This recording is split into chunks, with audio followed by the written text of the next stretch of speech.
This is the story of Ryan Calloway and his girlfriend, Sophie Mercer. They were never married, but they might as well have been in all the ways that leave marks. Sophie moved through Ryan's life like weather, warm and unpredictable, and for a long time he mistook the unpredictability for depth. She told him early on that she didn't believe in labels, that love should be something you choose freely every morning rather than something you're contractually obligated to. He found this beautiful once. He found most things about her beautiful once.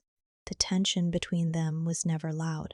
It lived in the pauses, in what she didn't say when he reached for her hand in public, and the way she laughed a little too easily whenever he spoke about the future. What unraveled between them wasn't a single thread pulled loose. It was the slow, quiet recognition that one person was building something while the other was simply enjoying the warmth of the construction. Ryan had a habit of making coffee for two, even on mornings Sophie wasn't there. He noticed this about himself sometime in the second year. He'd stand at the counter in his apartment on Birchwood Street, pour water into the machine, set out 2 mugs, the ceramic ones he'd bought at a market in Portland, and only realize his mistake when the silence made it obvious. He'd put 1 mug back, drink his coffee alone by the window, and feel something he couldn't quite name. Not loneliness exactly, more like the anticipation of loneliness, a low-grade awareness that something was slightly off. The way you feel the first hour of a cold before the symptoms commit. Sophie stayed over 3 or 4 nights a week, which she described as the right amount of us. She had her own apartment across town, a place he'd visited enough times to know the layout, but not enough to feel comfortable in it. Her bookshelves were beautiful and deliberately curated. Anna Nin, Rainer Maria Rilke, a battered copy of The Unbearable Lightness of Being with more underlining than blank space. She'd studied literature in college and still carried herself like someone in the middle of an ongoing internal essay.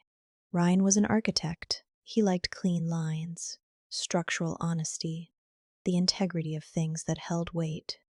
They had met at a mutual friend's dinner party 3 years ago. She'd been arguing, quite passionately, that commitment was a form of ego, that when people said, "I love you forever," what they really meant was, "I'm afraid."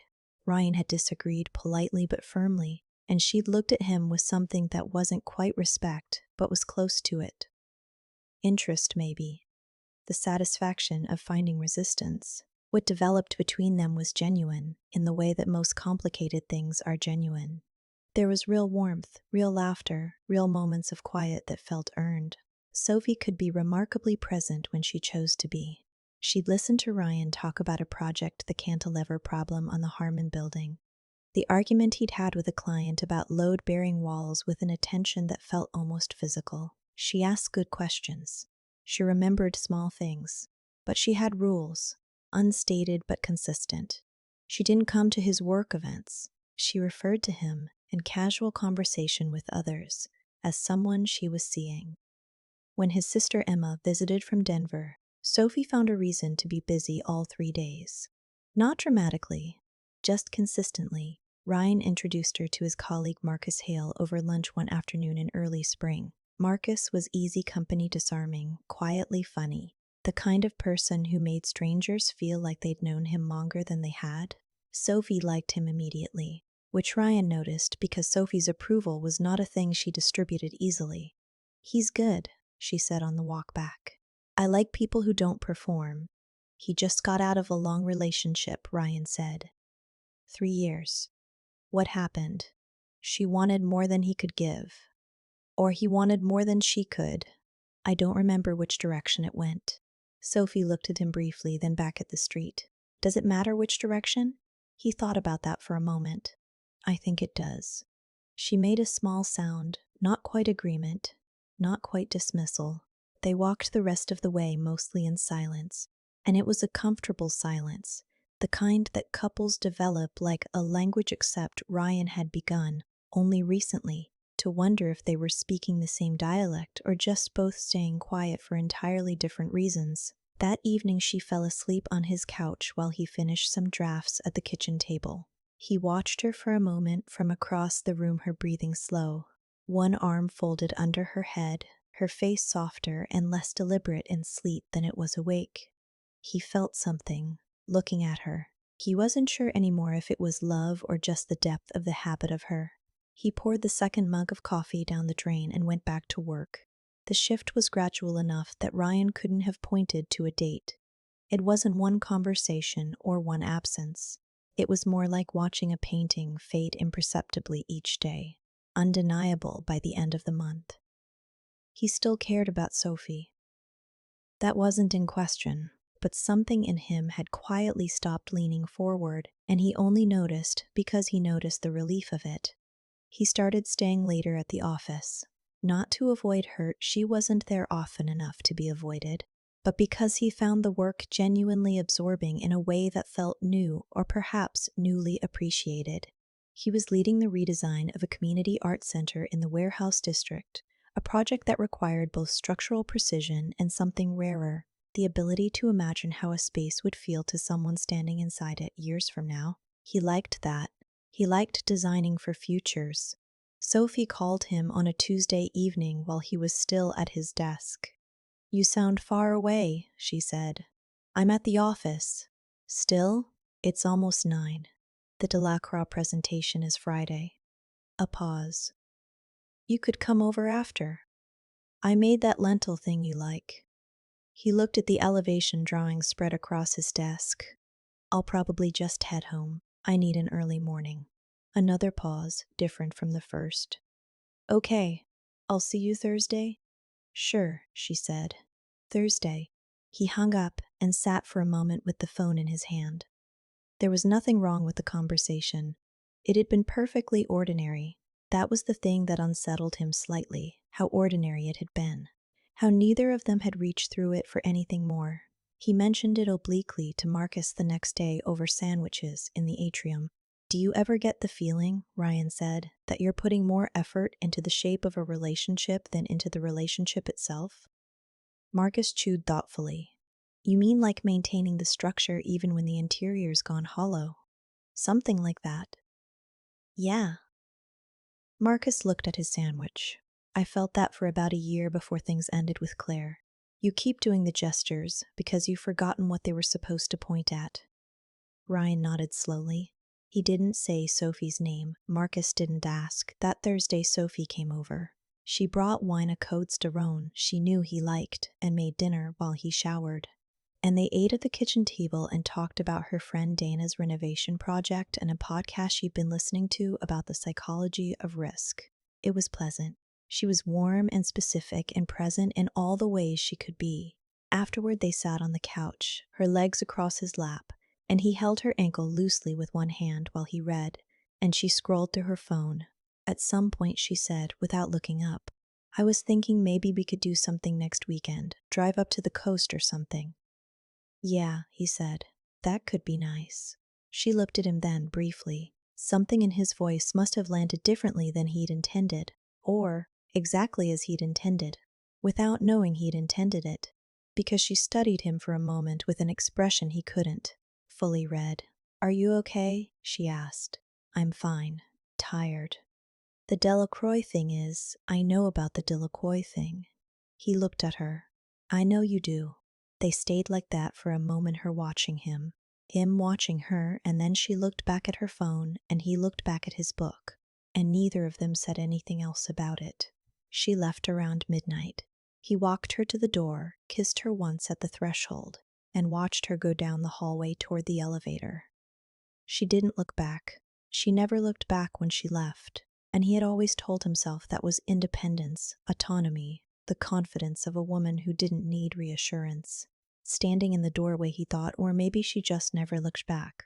He closed the door quietly and stood in the silence of his apartment for a long moment.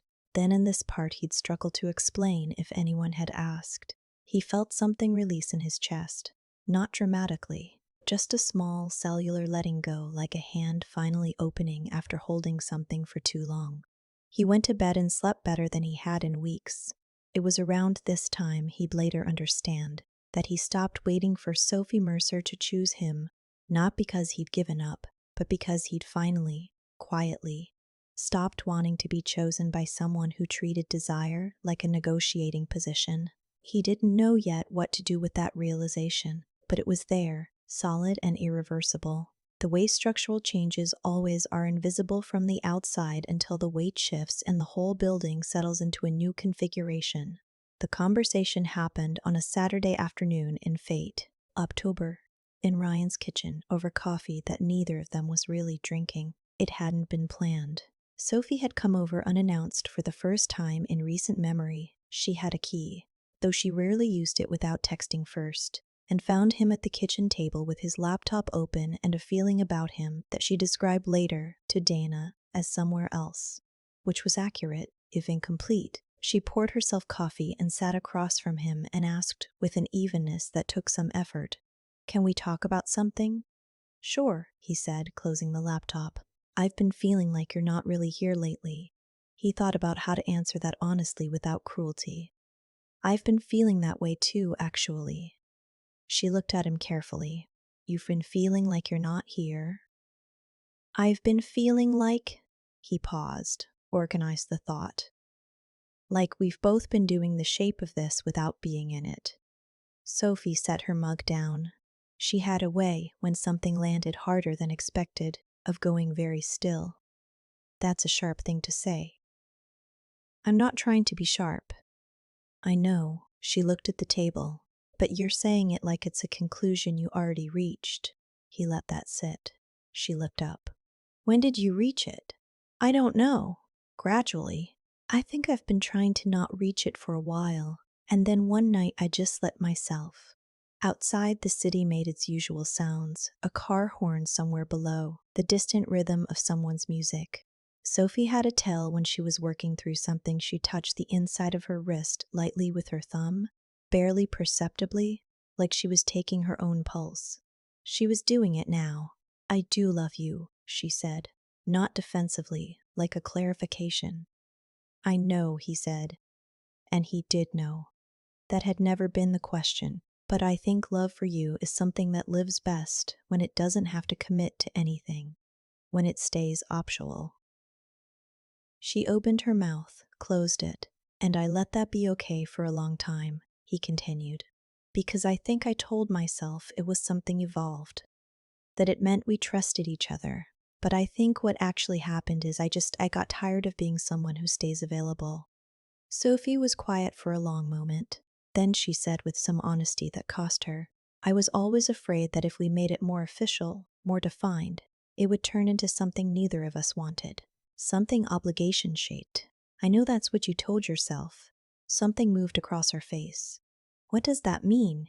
He looked at her, not unkindly but steadily. "I think you liked the arrangement because it kept you in the position of someone who could leave at any time. And I think that gave you a kind of power. Not power over me maliciously, just. You always had the exit. That made you the one who was choosing." The stillness that followed was different from the others. More interior. Sophie looked at her coffee. "That's a very unflattering reading of me. I think it's a human one." She exhaled slowly. "You're not angry." "No. That's almost worse," she said quietly. He didn't argue with that. He understood it even. She looked out the window for a long moment. The light was that particular flat gray of mid-October, honest and without warmth. Then she said, almost absently, "I don't know. Maybe." She paused strangely, and something in her expression flickered a kind of sudden, disoriented self-consciousness, as if she'd become briefly aware of being watched from somewhere she couldn't locate. "Maybe like this, or, I don't know, tell someone or—" She stopped, blinked, shook her head once. "Sorry. I don't know where that came from." Ryan looked at her, slightly puzzled. "Tell someone what?" "Nothing." She pressed her fingers briefly against her temple. "Ignore that. I'm sorry." The moment passed. The flat October light continued. Neither of them mentioned it again. "So what do you want?" Sophie asked, back in the conversation. "From this, going forward." He held the question a moment before answering. "I think I want to see what it feels like to be with someone who wants to be in something fully.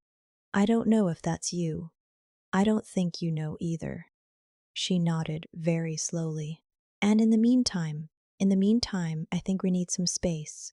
Real space, not the space where we're still technically something.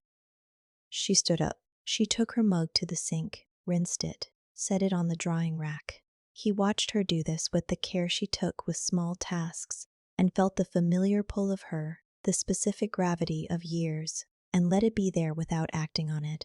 At the door she turned. She looked at him, not with anger, which would have been easier, but with something more private and more difficult to be seen in. "You're going to be fine," she said. "I know," he said. "So are you." She left. And this time he didn't watch her go. The months that followed were quieter than Ryan had expected, and harder, and then incrementally, stubbornly better. He didn't date anyone immediately. He hadn't said those things to Sophie as a prelude to something already in motion. He'd said them because they were true, and the honesty of it left him with a specific kind of solitude that he didn't want to rush out of. He went to work. He finished the Delacroix building.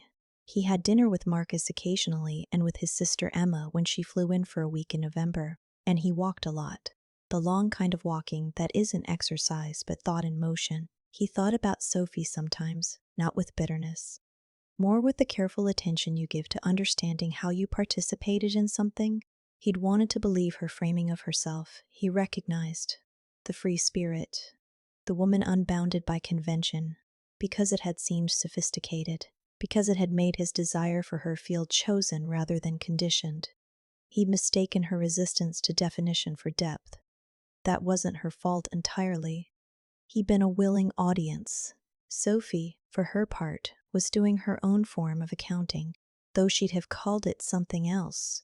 She told Dana over wine in her apartment in November that Ryan had shut down emotionally and that she'd seen it coming for months. She was neither lying nor telling the full truth, which is usually how self-protection works. She said she'd always known their relationship had a natural shape to it, that she'd never expected permanence, that she was genuinely fine. Dana, who had known Sophie for 11 years, listened to all of this with the particular expression of someone who knows exactly which words to set aside. "Are you seeing anyone?" Dana asked.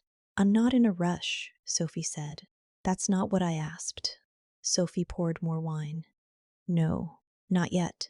What she didn't say, not to Dana, not to anyone, was that she'd driven past Ryan's building twice in October, once in November, without stopping, not with any particular plan, just with the low-frequency disquiet of someone who has given something away and is beginning to understand it was worth more than they'd assessed. Ryan met Natalie Chen at a colleague's holiday gathering in December. She was a landscape architect, direct in conversation without being aggressive, comfortable with silence in the way that certain people are who have spent a lot of time alone in good ways.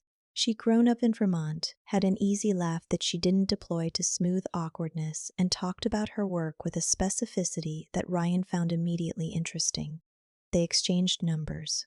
He texted 2 days later. She replied within the hour. He didn't tell Sophie. There was no reason to, but word, as it does in overlapping social circles, traveled tangentially through Marcus, who mentioned it to someone who mentioned it to Dana, who mentioned it to Sophie in late February. Sophie received the information with a controlled evenness that lasted approximately the length of the phone call. After she hung up, she sat in her apartment for a long time without turning on any lights. What she felt was not what she would have predicted she'd feel. She'd have predicted mild sadness, some wistfulness, perhaps a brief and private acknowledgement that she'd made choices with consequences. What she actually felt was something more urgent and less dignified, a vertiginous sense of wrongness, as if something had been rearranged without her permission, as if she'd stepped into her own kitchen and found the furniture moved. She didn't examine this feeling carefully, because careful examination would have required calling it by its actual name, not heartbreak exactly. Displacement. The specific discomfort of someone who had believed, on some level, that the door remained open, that Ryan remained available, in the background, choosing her in a slower and more patient way than she was choosing him. She told herself she just wanted to know he was okay.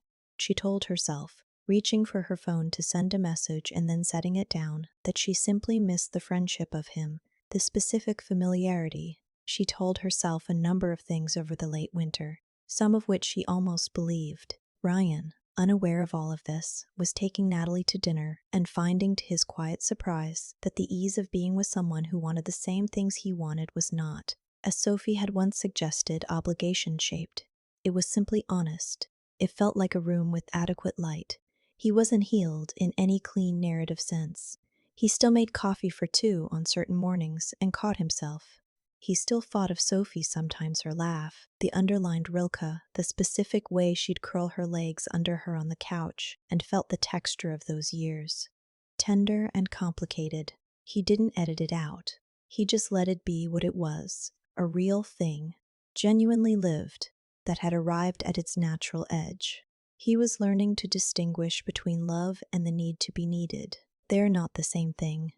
They can wear each other's clothes for years before you notice. Sophie texted in March. Hey, I know it's been a while. I was thinking about you. Can we get coffee sometime? Just to catch up. Ryan read it on a Thursday morning, standing in his kitchen with the ceramic mug. The one from Portland, just the one now. Reliably just one. He read it twice, not to parse some hidden meaning, but because he was deciding honestly how he felt about it. He felt something. That part was true. Not longing, not anger. Something more like the way an old scar registers whether a dull, specific recognition. Oh, this again. This place. He replied that afternoon. Sure. Saturday? They met at a cafe on Clement Street. Not the places they'd used to go to together, which felt right neutral ground. No accumulated associations. Sophie was already there when he arrived. She looked the same, mostly. She was wearing her dark green coat, the one he'd always liked, and she was reading something on her phone but set it down when she saw him. She smiled. It was a real smile. That was the thing about Sophie, her warmth was never false, only incomplete. You look good, she said. You too. He sat. Ordered coffee. How have you been? Better. Busy. Dana and I are thinking about taking a trip to Portugal this summer. I've been freelancing some editorial work. She paused. I started therapy. He looked at her. That's good. Don't say it like that. But she was almost smiling. Like what? Like you're proud of me. I'm not saying it like that. You kind of are. She looked at her cup. It's okay. Maybe I needed someone to be. There was a pause, comfortable in its unfamiliarity, neither of them quite knowing how to wear the new shape of this. I heard you're seeing someone, Sophie said. Yeah. Is it serious? He considered the question honestly. It's going somewhere. We're not rushing it, but it's real. She nodded once, carefully. Are you upset about that? He asked. Not to challenge her, genuinely curious. Sophie was quiet for a moment. Then, I think I thought for a while that if I ever really wanted us to be more, the option would still be there, that you'd still be. She stopped. Available, he said. Something like that. She looked at her hands. Which is a terrible thing when I say it out loud, because I was the one who didn't want to make it more. He didn't fill the silence. She deserved to sit in it a moment, not as punishment, just as honest company. I don't think I was punishing you, she said quietly. I want you to know that. I don't think I was doing it deliberately. I know, he said. And he did. That was the complexity he'd arrived at over the winter months, that she hadn't been cruel. She'd been afraid, and she'd arranged her fear so that it looked like philosophy, like independence, like enlightenment. He'd done his own version of the same thing for different reasons. I missed you, she said.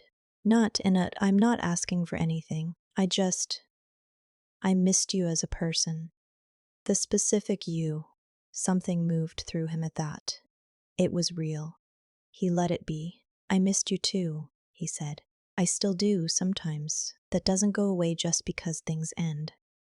She looked at him then directly, without deflection, the way she rarely had when they were together, and he thought he understood something, seeing her this way, that what she'd wanted, more than freedom, more than leverage, more than any of the structures she'd built, was to be known. Fully, inconveniently known. And she'd arranged everything so that could never quite happen. and then resented the distance she'd created. He wondered if she knew that yet. He thought maybe, given the therapy, given the way she was sitting with him now, not performing, not maneuvering, maybe she was beginning to. "I hope she's good for you," Sophie said. "I mean that. I think she is," he said. They finished their coffee slowly. They talked about Portugal and about the art center project he was finishing, and about a book she was reading that she thought he'd like, and described for 20 minutes with her old specific enthusiasm. He laughed twice. She did too. When they got up to leave, they stood on the sidewalk in the thin March sunlight, and he was aware that this was a kind of ending, not of feeling, which doesn't end cleanly, but of something else. An era, a particular version of himself that had been formed partly in relation to her. She hugged him. He hugged her back genuinely for a real moment. "Take care of yourself," he said. "You too." She walked south, he walked north. He didn't look back. He had his own version of not looking back now, different from hers. Not detachment, but a kind of forward-facing peace, the quiet confidence of someone walking toward rather than away from. He thought about Natalie, and about dinner tomorrow, and about the building he was designing that would stand long after anyone involved remembered arguing about it. He thought about the 2 mugs in his cabinet and that he didn't, this morning, reach for both. He thought about how love, when it's real and functional, doesn't feel like waiting for someone to choose you. It feels like being in the room together, like the furniture where you left it, like adequate, honest light. He walked home. The city continued, indifferent and full of it, in every direction.